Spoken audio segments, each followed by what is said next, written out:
Persona 5 originally debuted in North America on April 4th, 2017 for the PS3 and PS4. This was about a half a year after the Japanese debut. Now, 3 years later, Sega and Atlus have decided to re-release the game in an enhanced capacity dubbed Persona 5 Royale, which is now just a PS4 exclusive. If you're like me and invested over 80 hours into the original, you might be wondering if it is worth the time again so soon. After a brief recap to get new players up to speed, I'll do my best to get into the nitty-gritty on what has changed this time around.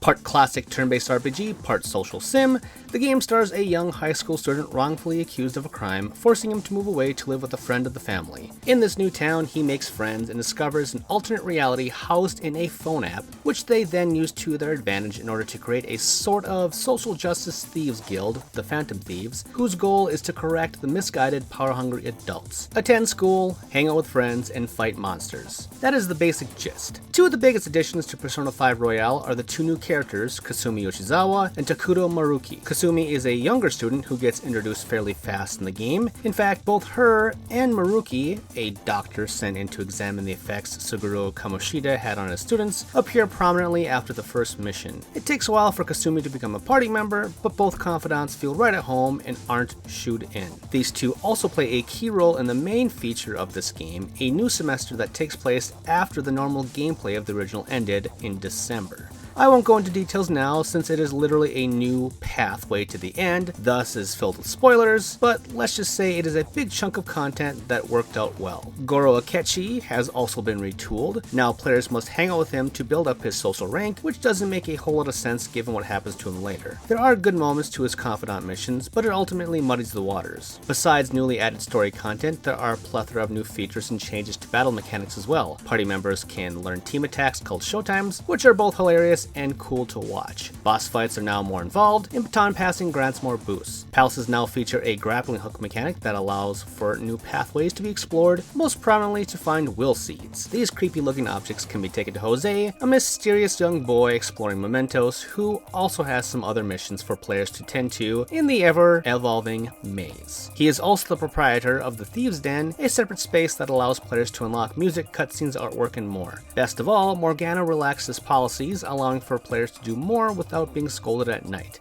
Every one of these changes is made for the better, making what was already a great game more robust. This only benefits new fans though, because the harsh reality is that this is somewhat hard to recommend for old players. That's because there is no way to import save data, meaning in order to get to the aforementioned last chunk of the game, you have to replay the entirety, which again is a huge time commitment because story content cannot be skipped. It can be fast forwarded, thus cutting down the runtime to about half in the 40 to 50 hour mark, but that is still a lot of time to invest. Rushing through kinda defeats the purpose of this game though, which was designed to be a slow burn. That's why it is not an easy recommendation for old players, even though I will admit I still enjoyed playing it and appreciated it even more the second time around. The music rocks, the art design oozes with style, and while the overarching narrative isn't the best, the writing for the characters is excellent. My problems with the original did not diminish either, and in turn were more frustrating. Pacing was my biggest gripe, and the extra content only makes this more of a slog at times. I would have liked a few more changes as well, like personas being able to gain experience when not in combat without the use of the growth skill. A meter showing my actual progression in social links and stat boosts would have also been sweet, and I already mentioned how it was annoying that there was no skip option.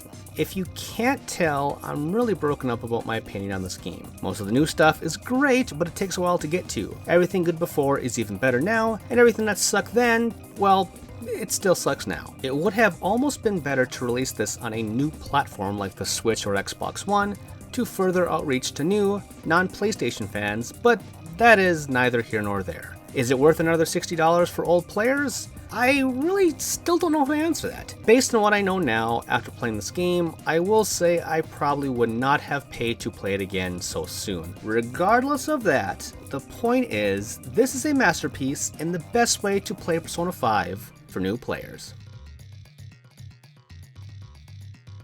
Did you like that video? If you did, please like, subscribe, and spread the good word of ReActionExaminer. If you want to read more of my stuff, you can find a plethora of my articles over at TheGamer and Game Rant. All of those links and more are in the show notes below. Thanks for watching!